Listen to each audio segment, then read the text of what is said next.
मेरे जिगरी दोस्तों, नमस्कार। फ्रेंड्स, आइए प्रेम से संबंधित विषय को आगे बढ़ाते हैं। कल मैं आप सबसे प्रेम विवाह के बारे में सांकेतिक तौर पर कुछ बातें कर रहा था, लेकिन वह बात पूरी हो नहीं पाई।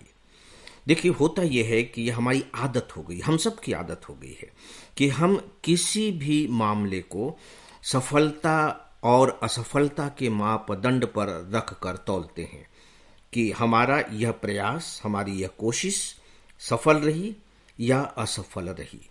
प्रेम के मामले में भी यही होता है। हम जानने की कोशिश करते हैं, या कह लीजिए कि जब प्रेम से संबंधित कोई घटना हमारे सामने आती है तो हमारा जो नजरिया होता है वह एकमात्र यही होता है कि इसका प्रेम सफल रहा है या इसका प्रेम असफल रहा है। जब हम कहते हैं कि इसका प्रेम सफल रहा है या असफल रहा है, फिर उसका अनुमान लगाते कैसे हैं, या यूं कह लीजिए कि उसके बारे में हम प्रमाण देते क्या हैं। सीधी सी बात है कि यदि प्रेमी प्रेमिका आपस में विवाह करना चाह रहे हैं और उनका विवाह हो जाता है, तो इसका मतलब यह हुआ कि उनका प्रेम सफल हो गया। यदि उनका विवाह नहीं हो पाता है तो इसका अर्थ हुआ कि उनका प्रेम असफल हो गया, सफल नहीं हुआ। अब विवाह क्यों नहीं हो पाता, इसके बहुत से कारण हो सकते हैं, और उन कारणों के आधार पर ही हम फिर प्रेम की असफलता की उपशाखाएं बनाते हैं। जैसे मान लीजिए कि प्रेमिका ने कहीं और विवाह कर लिया, इसका मतलब है कि उसने धोखा दे दिया, प्रेमिका ने धोखा दे दिया। बिल्कुल यही बात प्रेमी पर भी लागू हो जाती है कि प्रेमी बाद में विवाह करने से इनकार कर देता है और कहीं दूसरी जगह शादी कर लेता है। इसका मतलब है कि प्रेमी ने धोखा दे दिया। यहां तक कि प्रेमी और प्रेमिका आपस में प्रेम कर रहे हैं, लेकिन इसी दौर में दोनों में से किसी का भी किसी और से प्रेम हो जाता है तो उसे तो बहुत बड़ा बवंडर माना जाता है, बहुत बड़ा धोखा माना जाता है, चीटिंग कहा जाता है। जब आप एक से प्रेम कर रहे हैं तो आपसे अपेक्षा की जाती है कि नहीं, आप एक से ही प्रेम करेंगे, और यहां तक कि ताउम्र पूरी जिंदगी आप एक ही से प्रेम करते रहेंगे। सोच करके देखिए कि प्रेम तो वो एक से ही करता रहेगा, करती रहेगी, लेकिन अगर उसका विवाह किसी दूसरे से हो गया तो, प्रेमी से प्रेमिका से न हुआ तो, इसका मतलब है कि बस वह मामला वहीं खत्म हो चुका है।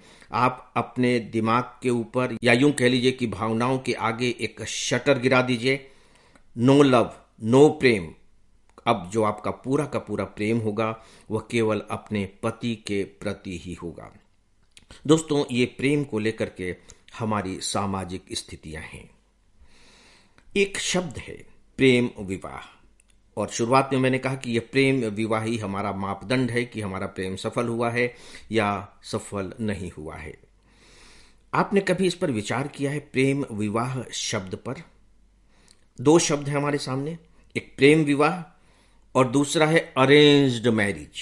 उसे हम अंग्रेजी में कहते हैं अरेंज्ड मैरिज।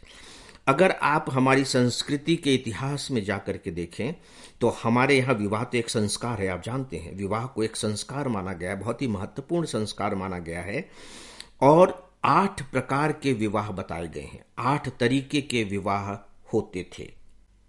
उनमें जो श्रेष्ठतम विवाह बताया गया है उसको ब्रह्म विवाह कहा गया है। ब्रह्मा विवाह भी कहीं कहीं आपको पढ़ने को मिल जाएगा। ब्रह्म विवाह, ये ब्रह्म विवाह क्या है? ये बात अलग है कि हमने उसको उसी रूप में नहीं लिया। ब्रह्म विवाह बेसिकली जो आज की अरेंज्ड मैरिज होती है उसी रूप में थी, लेकिन उसमें एक बहुत बड़ी बात थी, और वह यह कि विवाह करने से पहले लड़के से और लड़की से विवाह के प्रति उनकी सहमतियां ली जाएंगी। यदि वे सहमत होते हैं तब तो यह विवाह होगा, अन्यथा यह विवाह नहीं होगा। यह हमारी प्राचीनतम परंपरा रही है। अब यह बात अलग है कि आज तक आते आते उसमें से लड़के और लड़कियों की सहमति गायब हो गई और 2 परिवार के लोगों की सहमतियां सामने आ गईं। और सच पूछिए तो जो आज का प्रेम विवाह है वो कहीं न कहीं ये पारिवारिक सहमतियों के अगेंस्ट, उसके खिलाफ किया गया एक विद्रोह की तरह है। तो प्रेम विवाह शब्द नहीं मिलता। अरेंज्ड मैरिज, ठीक है, दोनों परिवारों ने मिलकर के एक व्यवस्था की और दोनों का विवाह हो गया।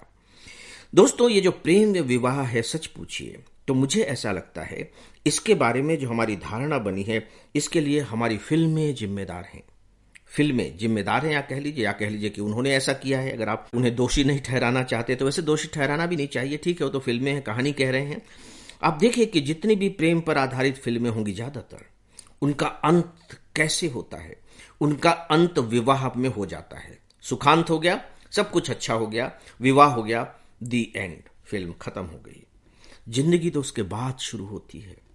और मजेदार बात है कि जहां से जिंदगी की शुरुआत होती है, प्रेमी और प्रेमिका की, वहीं पर फिल्में खत्म हो जाती हैं। तो इसीलिए हम सबके दिमाग में यह धारणा बन गई है कि यदि हमने प्रेम किया है तो उसकी सफलता का एकमात्र जो मापदंड है, जो प्रमाण है, वो यह है कि वह विवाह में परिवर्तित हो जाना चाहिए। दोस्तों, क्या ऐसा नहीं है? आप सब अपने अपने स्तर पर विचार कीजिएगा। फिलहाल बस इतना ही। नमस्कार।